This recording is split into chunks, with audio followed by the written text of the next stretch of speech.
Hola, damos comienzo a un nuevo vídeo explicativo de los contenidos de la historia del arte de segundo de bachillerato. Nos toca centrarnos hoy en el análisis de la escultura de la segunda mitad del siglo XX. Antes de adentrarnos en el análisis de los principales movimientos y de los autores y sus obras, tenemos que hacer mención de una serie de factores cuya interrelación van a generar cuáles son las características principales de este movimiento de la escultura en la segunda mitad del siglo XX. Y dos son posiblemente los más grandes desafíos que va a lanzar la escultura de este periodo al arte tradicional. Y esos dos grandes desafíos va a ser la pérdida del pedestal y un nuevo rol de lo que es la instalación artística. En esta segunda mitad del siglo XX, la escultura, paulatinamente, pero sí de forma muy clara, va a ir manifestando una pérdida del pedestal en el que se apoyaban tradicionalmente las obras escultóricas. La escultura, en este contexto, va a abandonar el orden vertical que tradicionalmente había caracterizado la plasmación plástica de esta tendencia para, en muchas ocasiones, ya no erigirse o proyectarse en vertical, sino sobre todo extenderse a ras de suelo, y en muchísimas ocasiones va a incluso a invitar al espectador a recorrer lo que es la propia obra. Evidentemente está en relación esta pérdida del pedestal y esta extensión a ras de suelo con una nueva concepción, con el nuevo rol que va a tener la propia instalación artística, porque el objetivo fundamental va a ser la interacción con el espectador, porque la propia obra va a apropiarse de lo que es el espacio expositivo y va a tener como objetivo que este propio espacio expositivo se convierta en parte de la composición con el objetivo fundamental de interactuar con el espectador.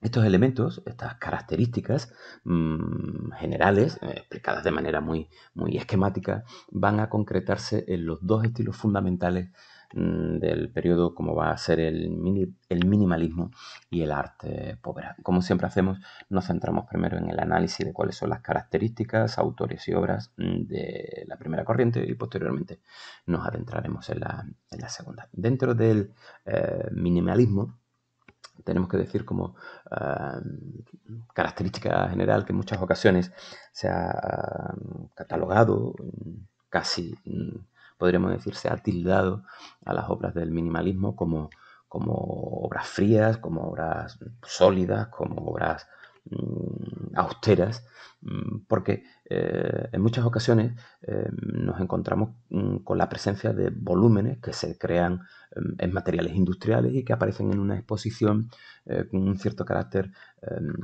insondable, casi dominando de forma extraña el espacio en el que se ubican. No podemos dejar de mencionar que el término minimal fue utilizado por primera vez por Richard Wollheim en 1965 para referirse a las pinturas de Ab Reinhardt y a otros objetos que presentaban una característica y era un muy bajo contenido en manufactura, en la propia tarea escultórica, pero sí un muy alto contenido intelectual, y el término minimal de Wollheim pues va a tener éxito y va a caracterizar pues esta nueva tendencia en el campo no solo escultórico, sino en el mundo de las artes. Y una de las señas de identidad de este minimalismo va a ser que va a dejar fuera o va a tratar de dejar fuera toda emoción. Las obras son, por así decirlo, pura contemplación intelectual y objetiva, ¿no?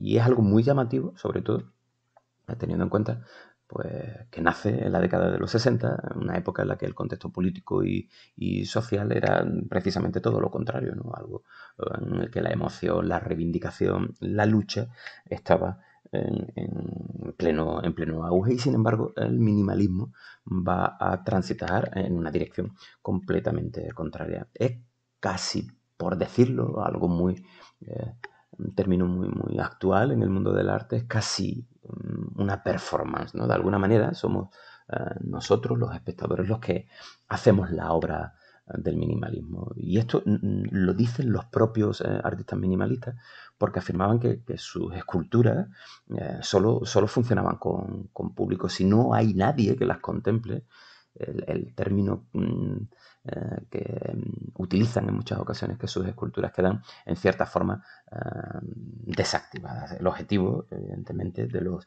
artistas es que su obra influya en el espacio que lo rodea y casi más que en el propio espacio, en quien está en ese espacio contemplando la obra.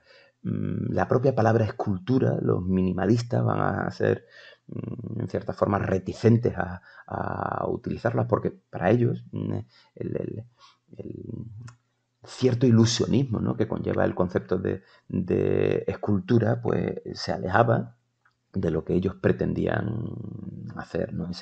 Ese ilusionismo vinculado a la transformación de una materia prima para convertirla en otra cosa, ¿no? Para los minimalistas el material es clave, porque lo que tratan es de mostrar simple y llanamente el objeto, ¿no? Son obras rigurosas, son obras precisas, casi como materiales industriales, y se aleja de lo que ha sido tradicionalmente esas señas de identidad de la escultura. No esculpen como tal, no sudan, no les salen callos en las manos de tallar el material. Para ellos, el artista lo que hace es presentar una propuesta, que sí es una palabra que les gustaba utilizar, ¿no? En muchas ocasiones incluso algo alejadísimo de las reivindicaciones de los artistas. Desde prácticamente el Renacimiento van a eliminar incluso los escultores minimalistas, pues todo rastro de su huella, rastros de su propia autoría, ¿no? Algo tan alejado como la reivindicación, ¿no?, del rol intelectual por parte de artistas, como hemos dicho, de estilos anteriores. Sí podemos decir que el minimalismo es posiblemente el último movimiento de lo que se considera la modernidad escultórica. A partir de ellos, pues se proyectarán los autores que son catalogados dentro de esa categoría de la posmodernidad. En este contexto del minimalismo, el artista más destacado de esta tendencia de los que se estudian en el temario del segundo de bachillerato es Carl Andre, ¿no? Este norteamericano nacido en 1935, estadounidense, que fue, bueno, ha sido uno de los militantes minimalistas que van a reaccionar contra lo que ellos consideraban una pasión desenfrenada, ¿no?, vinculada al expresionismo abstracto, y lo hacen mediante esa frialdad, ¿no?, de repetir y ordenar en el espacio pues una serie de determinado número de módulos sencillos como ladrillos, como placas, como maderas. Es un arte, ¿no?, el de André, pues sin pasiones, ¿no?, sin emociones, ¿no?, en el que básicamente lo que se quiere es usar el objeto de una forma literal, utilizado casi siempre, en el caso de André, pues a ras de suelo, ¿no?, sin verticalidades, como hemos comentado en uno de los factores a tener en cuenta dentro de esta corriente. Para este autor, la escultura no es cortar o moldear la materia hasta encontrar la forma, sino que simplemente lo que se trata es de ocupar el espacio a través de un material que o sea, el mínimo material posible, ¿no?, y con la mínima manipulación de ese material, es decir, sin poner propiedades a la materia, sino que lo que se hace es tratar de revelar las que ya tiene. En la obra de André nos encontramos con una influencia por ejemplo, de Brancusi o también de Frank Stella. En fin, nos vamos a encontrar con un autor de profundas raíces, ¿no?, y de profundas influencias que al comienzo pues no gana mucho dinero con la escultura, y de hecho se ve obligado a trabajar, ¿no?, fuera del mundo del arte. Trabaja en el mundo del ferrocarril, y entre 1960 y 1964 como guardafreno, y de hecho esta experiencia, según el propio André, le ayudó pues a liberarse de las pretensiones en mayúsculas del arte, a ponerle en contacto pues con uno de los que va a ser sus elementos recurrentes en su producción artística, ¿no?, con esas masas de materiales grandes, con esas masas de materiales pesadas, ¿no? La propia autodefinición de André, que aparece en la diapositiva que se proyecta, ¿no?, él se autodefinía como vanidoso, gordo y muy malo para el dibujo, y sin embargo va a ser uno de los escultores que mejor va a saber proyectar esta nueva corriente dentro de la escultura del siglo XX. Nos adentramos ya en el análisis de algunas de sus obras más singulares, en las que podemos entender esas premisas, esas características que hemos esbozado, ¿no? En 1971, por ejemplo, va a realizar la serie Element, ¿no? Una de las primeras obras de madurez, ¿no? Que pues va a manifestar una de las características de lo que va a ser el resto de su obra, ¿no? Son una serie de elementos que no están cortados, no están unidos, ¿no? Y que van a proyectarse fundamentalmente a ras de suelo. Aquí lo que hace André es fundamentalmente, ¿no? Comprender que la efectividad de extender la obra a lo largo de la Tierra, en lugar de levantar grandes verticalidades, pues le va a permitir generar esa sensación de estabilidad, esa sensación de superficie.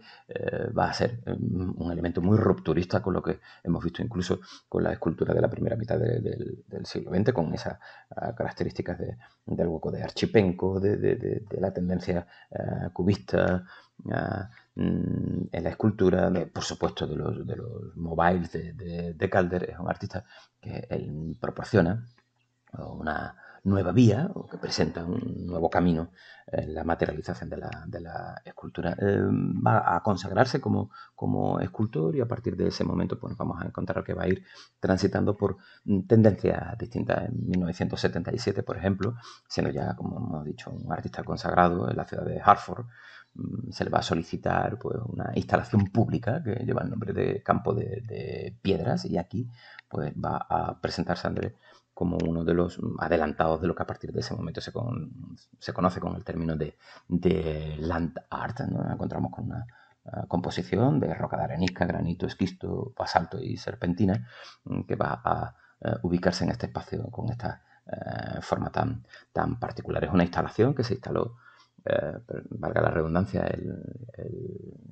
se inauguró en agosto de 1977 y que consta de 36 piezas en esa parcela triangular que estaba colindante con el cementerio de la iglesia parroquial, y el objetivo, la pretensión de Andrés, es entablar una especie de referencia visual, ¿no? Con las lápidas de la sepultura en sus propias palabras, ¿no? Trataba de mostrar pues la relación entre el tiempo geológico de la ciudad y el tiempo humano de sus habitantes.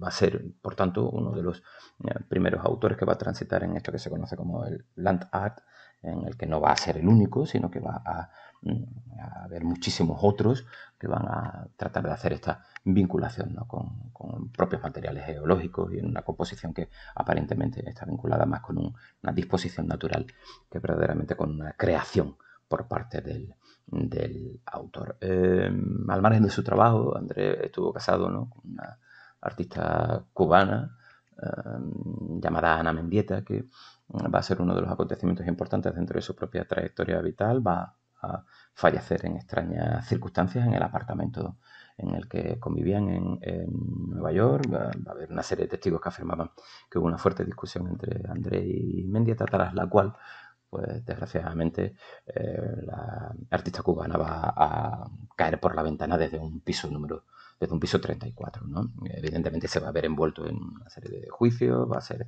acusado de asesinato y va a ser 3 años después absuelto, y la muerte va a ser declarada oficialmente como suicidio, aunque a partir de ese momento va a haber muchísimas personas que van a dudar de la propia versión del autor, y va a haber manifestaciones, ¿no? en las que se acusa a Andrés de asesino, y van a reivindicar la figura, ¿no? de la propia Ana Mendieta. En este contexto va a emigrar a Europa a partir del año 1985, y aquí va a empezar a desarrollar buena parte del resto de su producción artística. Nos vamos a encontrar que va a realizar una serie de obras en las que, como hemos dicho, no talla, no utiliza el pedestal, y nos encontramos pues con esta disposición, ¿no?, de figuras.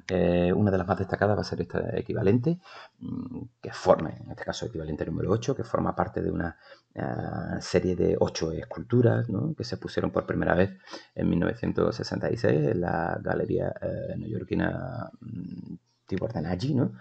Cada una de estas obras está caracterizada por estar compuesta por 120 ladrillos, ¿no?, que se ubican en distintos bloques y que se colocan muchas cosas, prácticamente en todos los casos, pues directamente, ¿no?, sobre el suelo de la galería. En este caso, equivalente 8, pues se extiende en esta disposición de 10 de largo por 6 de ancho, y lo que pretende el artista al articular de esta manera diferente cada equivalente y mostrar las distintas composiciones de cada uno de ellos, pues es una cierta idea, ¿no?, de la permanencia, la idea de la permuta. Lo que pretende André no es que defina el espacio de la escultura, ¿no? Que no meramente ocupe el espacio, y que va a ser pues uno de los elementos más ensalzados de su obra, y que va a ser muy imitado a partir de ese momento en buena parte de la producción escultórica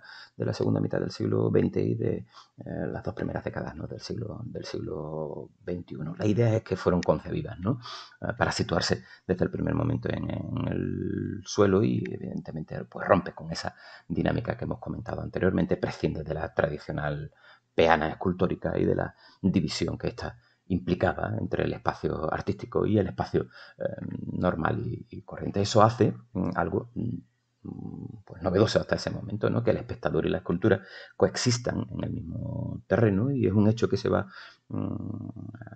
o que se ve acentuado, ¿no?, por la decisión del propio artista, ¿no?, de utilizar pues una serie de ladrillos prefabricados que no tienen ninguna peculiaridad especial, en lugar de cualquier otro material tradicionalmente asociado a las bellas artes, ¿no?, como por ejemplo el bronce o el mármol.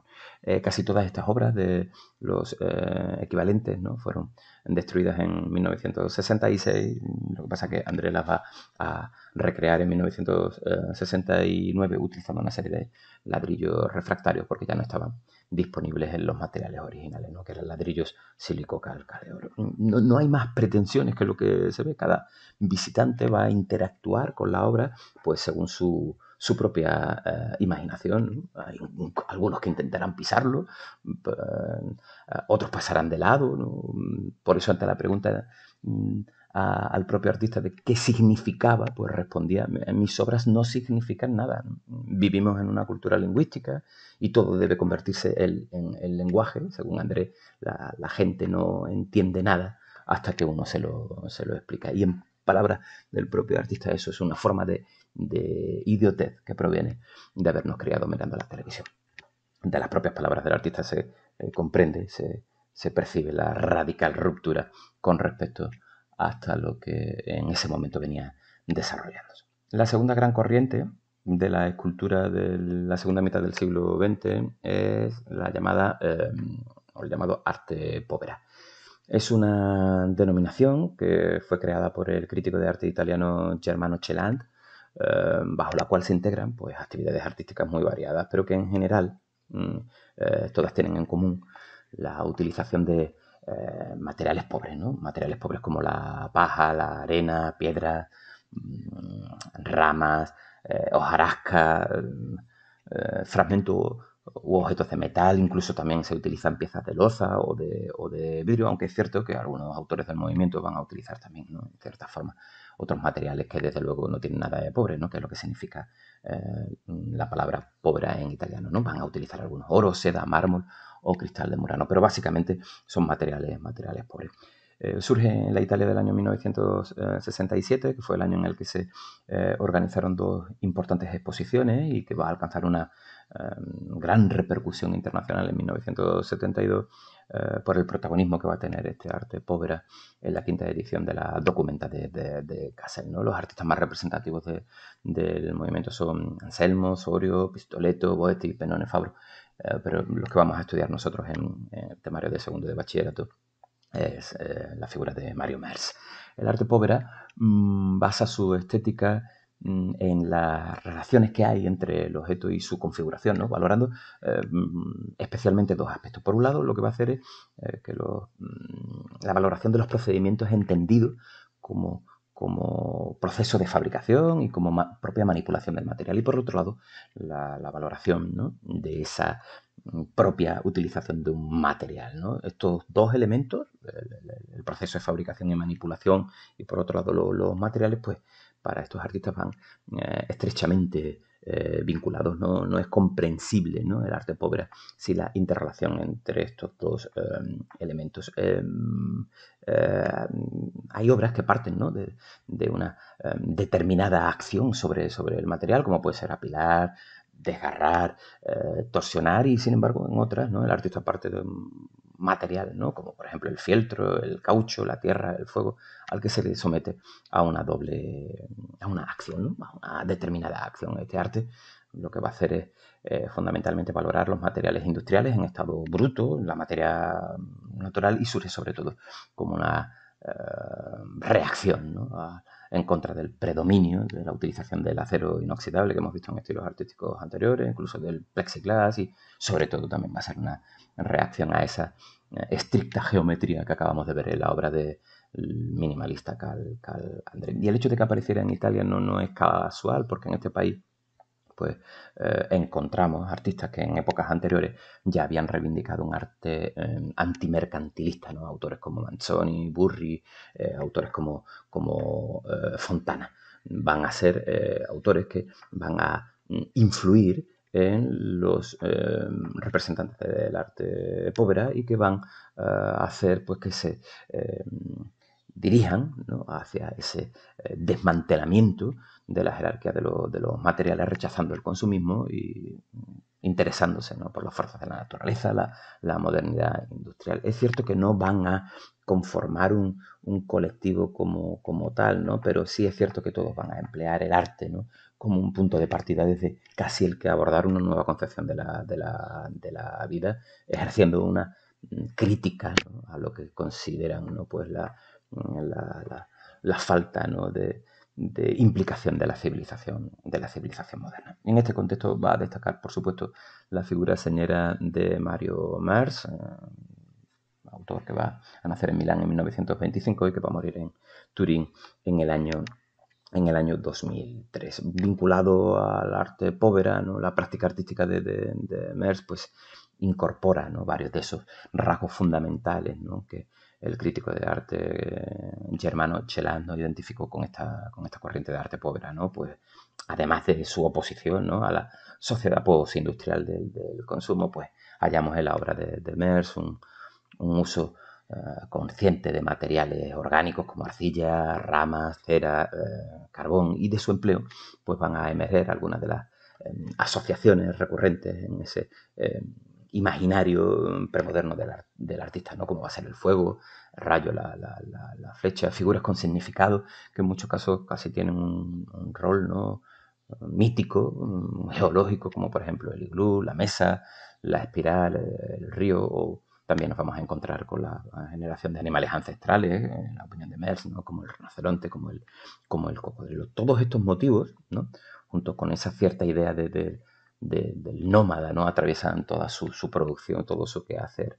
escultórico, ¿no?, con la que va a tratar de reivindicar, ¿no?, un modelo de vida en connivencia con la naturaleza, y que se resista, como hemos dicho anteriormente, a ese proyecto casi tildado de depredador, ¿no?, de la mentalidad o de la modernidad capitalista. En este sentido, ¿no?, la búsqueda de lo mítico es lo que distingue a Mers de la de sus contemporáneos, ¿no?, puesto que su arcaísmo, lo vamos a ver inmediatamente, no tiene que ver con el anhelo de un retorno al pasado, ¿no?, con un anhelo melancólico del pasado, sino que sobre todo es una crítica incisiva, feroz a lo que es la modernidad industrial y consumista, ¿no? Va a ser un personaje que va incluso a tener una trayectoria vital perteneciente al grupo de resistencia antifascista Justicia y Libertad. Va a ser encarcelado por su activismo en el año 1945 y es el momento en el que va a empezar a utilizar, ¿no?, estos materiales tan precarios como incluso cartas, envoltorios de comida para la generación de sus propias obras, ¿no? Desde muy temprano, ¿no?, va a desarrollar estas preocupaciones políticas y sociales en un rol distinto, ¿no?, en términos estéticos, ¿no? Entre otras vamos a analizar, ¿no?, este iglú, ¿no?, del año 1968, a partir, mejor dicho, ¿no?, de los acontecimientos de mayo de 1968 y de esas ideas políticas y filosóficas que sobre todo en Italia van a modificar la concepción clásica del marxismo, sobre todo sobre el rol, sobre el papel del intelectual como un sujeto revolucionario. Tenemos que adentrarnos más que en la propia vida de Merz, siendo interesantísimo sobre todo en la producción, ¿no? En este año 1968 que hemos comentado, va a ser un momento, un hito importante, ¿no?, en la trayectoria creativa de Mario Merz, pues va a ser la primera vez que adoptó un motivo característico y recurrente de su quehacer, como va a ser el iglú. Va a protagonizar o va a generar una serie de estructuras casi arquetípicas, ¿no?, que poseen sobre todo un contenido metafórico. Y el contenido metafórico alude o hace alusión a lo que es para Merz, el vacío del pensamiento técnico actual. Lo que hacen los iglús de Merz es vincularse con, en su opinión, el hábitat nómada por excelencia, y lo que hace Merz es, en su obra, tratar de igualar al artista con estos nómadas siempre en movimiento, como en su propia concepción del arte, ¿no? Porque el arte es algo transitorio, algo cambiante. Estamos ante una serie de espacios habitacionales construidos pues con una serie de armaduras de metal segmentadas y cuyas estructuras están cubiertas de redes, de tierra, de arcilla, de cera, en algunos casos de cristal, de palos de rama, y es frecuente que estas semiesferas incorporen frases, que son uno de los elementos también más notables, frases políticas o literarias hechas con estos tubos de neón. La luz del neón como flujo visible a través de un cuerpo que cuestiona la propia condición física del objeto. Este iglú de Giap es posiblemente el más icónico, ¿no? Para el artista este iglú pues, va a representar una forma orgánica a la que trata de imprimir dinamismo siguiendo la serie matemática de Fibonacci, ¿no? Merz aplica a sus trabajos la fórmula de la progresión aritmética de ese científico italiano, según la cual cada cifra de una enumeración es la suma de los dos números que la preceden. La presentación de los iglú no es siempre la misma. El esqueleto a veces es visible, ¿no?, a través de un propio enrejado de metal, otras veces la armadura no se distingue, siendo su superficie más compacta y bueno, está recubierta, ¿no?, de tierra, o como aquí en este caso con sacos de plástico. Y con frecuencia estos iglús responden al ambiente específico de la exposición a la que iba destinada, pues a través de la incorporación de materiales propios del área o a la adaptación a la propia escala del espacio en el que se ubica, ¿no? Merz lo que hace es reaccionar contra las tendencias dominantes de la posguerra, sobre todo en favor de un actor de carácter intencionadamente orgánico. Para él, tanto la tradición artística como la social habían sido destruidas, lo que conllevaba el necesario entierro y reinicio, un cierto reseteado, ¿no?, dentro del mundo del arte. Pues este concepto, en esta pretensión, en la búsqueda de la consecución de este objetivo, va a canalizar su energía creativa pues en estos iglús, ¿no?, en lo que emplea materiales cotidianos, pues manteniendo esta cierta apariencia primaria, ¿no? Es el arte povera, ¿no?, un sacrificio, ¿no? Del objeto trivial, un sacrificio del objeto cotidiano. Estamos hablando de una obra evidentemente también de corte muy rupturista, de corte muy revolucionario con respecto a lo que hemos visto prácticamente a lo largo de todo el curso de lo que es la conformación de la plástica escultórica. Para finalizar, tenemos que hacer mención de esta obra que se conoce como Fibonacci Napoli, una obra de 1971, que es la creación de esta fotografía en blanco y negro con tubos de neón y transformador, que se encuentra en el Museo Nacional del Centro de Arte Reina Sofía. Y aquí nos encontramos que va a utilizar esta línea continua, ¿no? para huir, en cierta forma, de un centro, para proyectarse hacia el infinito. Este tipo de instalaciones, ¿no? También van a verse reguladas, ¿no? Por lo que hemos comentado anteriormente, por esa sucesión numérica del matemático de la Edad Media, Leonardo Fibonacci, en el que cada cifra resulta ser la suma de los dos anteriores. Es decir, la sucesión sería 1, 1, 2, 3, 5, 8, 13, 21, 34, 55. Es decir, cada cifra viene de la suma de los dos anteriores, el 5 del 3 y 2, el 8 del 5 y 3, el 13 del 8 y 5, y así sucesivamente. Y lo que muestra en esta serie de fotografías, en este caso es una clara denuncia social, ¿no? Es la muestra de un comedor social, de una fábrica napoletana, en la que se muestra, pues, cuáles son las características, ¿no? de los obreros de este momento. Como vemos, el arte povera, y en el caso de Mario Merz también, junto a Calandré y su minimalismo, son propuestas completamente distintas de lo que hasta ese momento habíamos visto. Si había ya supuesto una clarísima cesura, una claro cambio, ¿no? de tendencia. La obra de Archipenko, de Gargallo, de González, de Calder, que veíamos en la primera mitad del siglo XX. El minimalismo y el arte pobre van a hacer que la pérdida del pedestal y sobre todo esa extensión a ras del suelo, en el que casi es más importante la interacción del propio espectador con la obra y el espacio en el que se ubica, por encima de esa concreción, de esa recreación de la realidad que hemos estudiado desde prácticamente, ¿no? Arte gótico y sobre todo a partir desde el Renacimiento.